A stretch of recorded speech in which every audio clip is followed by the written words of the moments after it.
سلامونه نیک هیلې.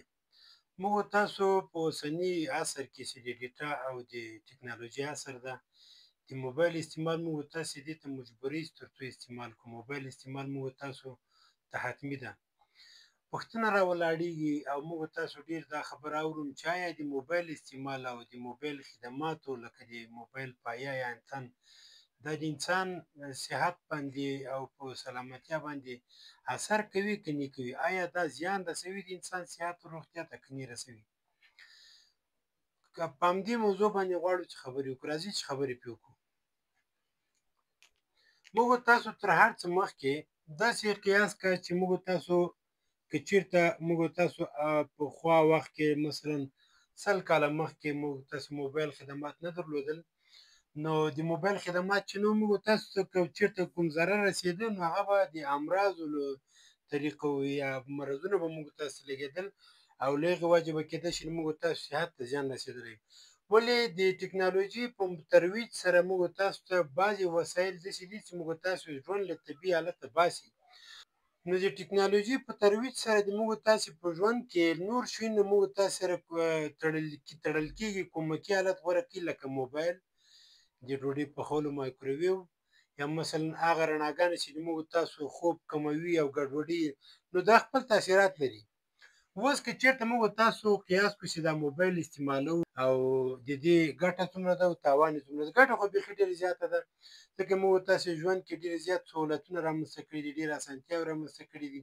هغه کارونه چې موږ تاسې له ډېرو اوږدو فاصلو نه شو کوی، هغه موږ تاسې موبایل او ټکنالوژي په کارولو سره کوو. ولې همدغه موبایل موږ تاسو لیدلی دي چې د خلکو په جیبونو باندې له پاسه ایښي دي، د زړه له پاسه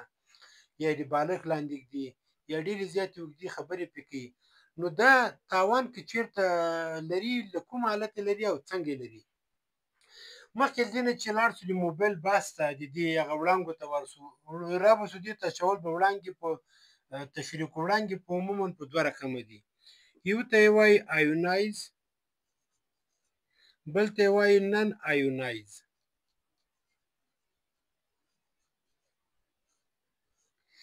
څه معنا؟ آیونایز هغه وړانګې دي چې د موږ تاسو حجرو ته یا سیلز ته زیان رسوي.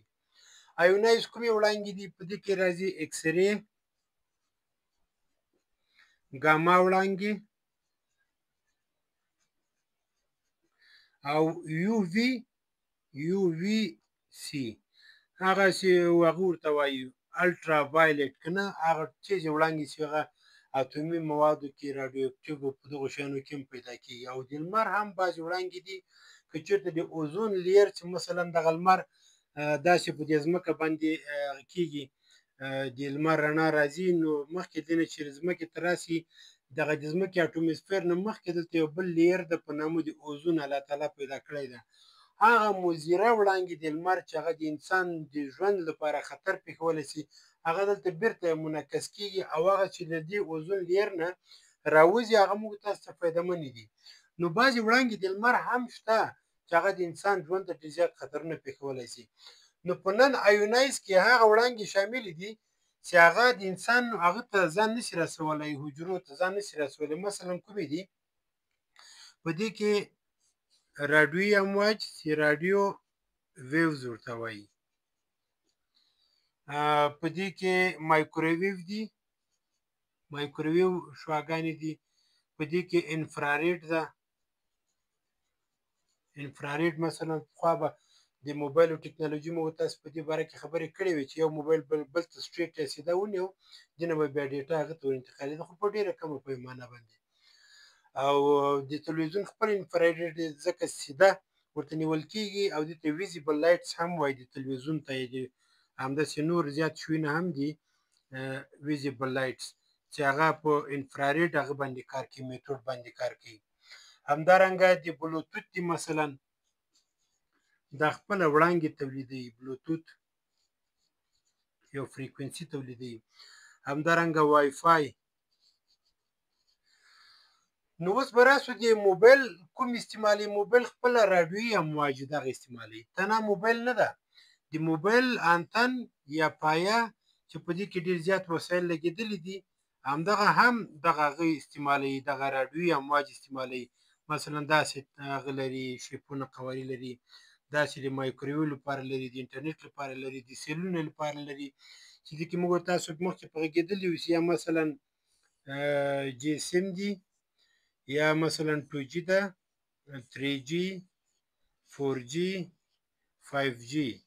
دا خدمات دغه پایې عموما کوي، وړاندې کوي. نو دا خدمات هم د انسان هغه ته چې رارسیږي، موږ تاسو د پایو سره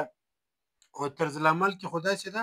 چې د افغانستان طرز عمل کې چې 200 متر مربع داسې،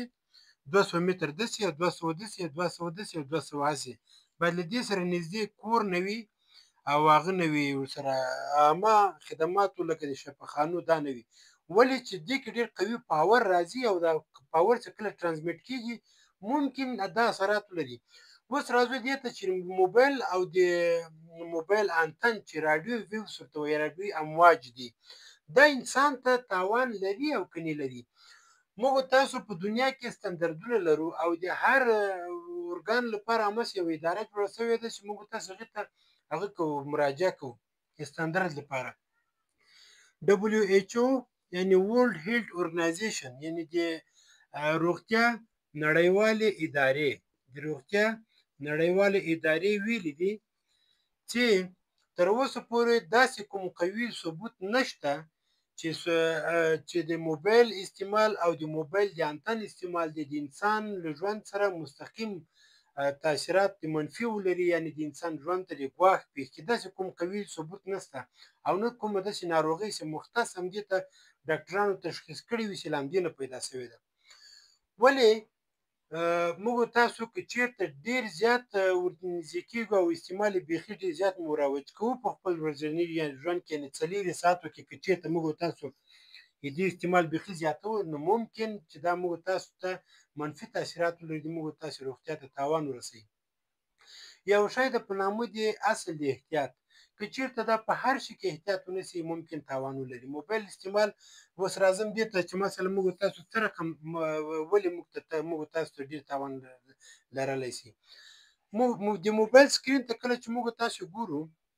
5-6 دقیقو نه وروسته چې موږ تاسو ذهن ته نور هم ډیپ کېږي، نور هم ورته فکر زیاتوي،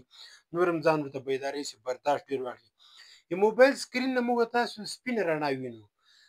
کوم اپلیکیشن ویب سایټونه چې دي ولې د رنګ په تغیر سره ولې د دې اصلا د موبایل رڼا ته بلو ریز وایي، یعنی آبي شعاګانې ورته وایي، بلو ریز. د دې استعمال بلو ریز د دې استعمال که چېرته موږ تاسو 45 دقیقو نه زیات شي، موږ تاسو د اعصابو چې موږ تاسو مخکې خبرې پرې کړې وې څو برخې دي مشخصې چې په دې باندې منفي تاثیرات لري او ګډوډي. مثلا څنګه ګډوډي؟ تا خوب ګډوډي، تا د اعصابو تمرکز ګډوډي، هغه تمرکز چې مخکې موبایل نه کاوه هغه اوس نشي کولی. تا اعصاب په یو بل شي باندې مصروفه ده. یو څوک تا ته وایي سلام در اچوي، ته ورته وایې وعلیکم، بیا ورته وایې پوښتنه کوي، ته بیا ذهن دلته مصروف وي، بیا ورته وایې تا څه ویلي، داسې یو حالت دی هغه کوي. یا موبایل مثلا موږ تاسو لیدلي دي د زړه په سر باندې بعضې خلک دي، دا ډېر ځکه یوه ورځ نه ده 2 ورځې نه دي، ممکن 4-5 کاله دا تاوان لري، ځکه شعاګانې چې کله له بي ټي اس نه راځي، بي ټي اس چې موږ تاسو ورته وایو بیس ترانسیور سټیشن، کله چې له دې بي پای نه دې موبایل ته راځي دا خپله یو انتن لري. د بعضې موبایلو به نه ښکاري، هغه دننه پټ وي، په شمول د آیفون او د پیشرفته موبایلونو دا همداسې هغه راځي، دغه شعاګانې چې په هوا کې حرکت کوي دا دې ته راځي، نو دا ستا په بغل جیب کې لږ خوندي ده، که په مخې جیب کې ډېر زیات خطر لري. همدغه هغه دی چې موږ تاسو غوسې حالت ته بیایي. موږ تاسو که چېرته اوس ستندرد دا ده چې یو انسان له 1 ساعت نه تر 2 ساعته پورې مستقیم کولی شي موبایل غوږ ته ونیسي او خبرې وکړي، مستقیمې خبرې وکړي. که چېرته دا مستقیم د ټکنالوژي له لارې مثلا وایپ چې ورته وایي که نه، وایپ وایس اوور آی پی یعنی انټرنیټ پروتوکول، مثلا واتساپ ده، مسنجر ده، ټیک ټاک ده، همداسې کېدای شي نور پلیټفارمونه چې هغه کال تا ته جوړوي، وایس کال یا ویډیو کال. او ویډیو بیا هم لږ خوندي د موبایل لږ لرې ولې دا وایس کال چې غوږ ته نیولی، که چېرته له 1 ساعت نه د ډېرې خبرې وکړي، تا د اعصابو په ټرانسمیټرو باندې منفي تاثیرات لري، ځکه د انسان ذهن دا برداشت کولی چې خبرې وکړي، ولې هلته ذهن په نورو شیانو باندې مبتلا کېږي، همغومره پاور ځي، هغومره راځي، هغومره خامخا هغه کېږي. یو ساعت 2 ساعته نه که چېرته موږ تاسو هغه کېږي خبرې زیاتېږي تدابیر ورته لرو چې په دغو تدابیرو موږ تاسو کولی شو چې خپل ځان ته خپل سلامتیا ته فکر وکړو او د موبایل استعمال را کنټرول کړو مثلا څه رقم که چېرته له یو ساعت نه تا خبرې زیاتېږي نو ته د موبایل په جیب کې واچوه د دې په جیب باندې هیډفونز بلوتوث یا لانداره هیډفونز د ګوشه کې دا ولګوه ممکنه پاور عمل ته سره دا په ستات یوازې هغه وایس زی راځي هغه تا ته پانالوک یا ډیجیټل کې راځي او صفرې او هغه نه بیرته تا ته وړي هغه یو فریکونسي د غږ جوړ کړي تا ته خطر کمیږي دا چې مستقیم تا غوږ ته نیولی وي دا ډېر زیات خطر لري ډېر زیات تاوان لري او موږ تاسو باید د پایو سره د غټو پایو سره پایو خو درې رقمه دي یو ته موږ تاسو وایو چې ګرین فیلډ دا عموما غټې پایې دي چې له 10 مترو نه لوړوالی جګ وي دویم ته موږ تاسو وایو روف ټاپ هغه پایې دي چې له نیم متر نه هغه زیات نه وي مساحت او تقریبا یو 15 متره پورې رسیږي د بامونو په سر وي او دریم ته وایي انډور یا په نږدې جونو کې سرپټو جونو کې بیوټیسونه دي واړه واړه لګېدلي وي هغه ته نو عموما دغه پایې چې په هغه کې ډېر قوي د هغه لګېدلي وي د مایکروویو لپاره چې هغه له یوې پایې نه بلې پایې ته هغه کې کنیکټیویټي کوي دغه پایې چې دي دا ډېر زیات خطر لري هغه هم داسې خطر نه لري چې دفعتاً دلته پیدا کړي اوږدمهاله کې کیدای شي مثلا ډي ان اې ته خطر ورسېږي دنه